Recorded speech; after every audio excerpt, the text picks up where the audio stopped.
আজকে আমি মহারানী, কারণ আজকে আমার জন্মদিন বটে। অন্যদিন ঘরে ছেঁড়া ফাটা যাই পরি না কেন, আজকে চান করার পর মা নতুন কিছু একটা পরাবে কি পরাবে, কারণ আজ তো আমি মহারানী। অন্যদিন খেতে চাইলে মা বলে হলুদ ডাব্বায় মুড়ি আছে আর ঠোঙার চপ আছে, জল ঢেলে খেলে। কিন্তু আজ তো আমি মহারানী, আসন পেতে ধান দুব্ব দিয়ে আশীর্বাদ করে লুচি পায়েস ছাড়া আজকে আমার মুখে কিছু উঠবে কি না। আজকে আমি মহারানী, আর মহারানীর আদেশ তো শুনতেই হবে। তাই আমি যখন ডেকেছি আমার বান্ধবীকে তো আজকে আসতেই হবে। আজকে আমি যা আবদার করি বাবা মা তাদের সাধ্য মতন সব পূরণ করতে চেষ্টা করে, কারণ তাদের কাছে শুধু আজ নয়, ছোট থেকেই তো আমি মহারানী। অন্যদিন মা মাছের ছোট পিসটাই আমাকে দেয়, কারণ আমি নাকি বাচ্চা।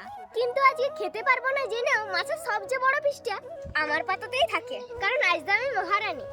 আজকে আমি মহারানী, আর আজকে মহারানীর এত ট্যাক্স পড়ে যে নিজেকে বড়লোক মনে হয়। মনে মনে ভাবে আজকে দোকানের সব ফুচকা মোমো একাই কিনে নেবো। জানি না এই বছরের আর 364টা দিন কেমন করে কাটবে, কিন্তু আমি আর কাকু বিশ্বাস করি প্রত্যেকটা মুহূর্তে বাঁচতে। তাই আজকে সারাটা দিন আমি মহারানীর মতন করেই বাঁচবো, কারণ আমি মহারানী আর আজ আমার জন্মদিন।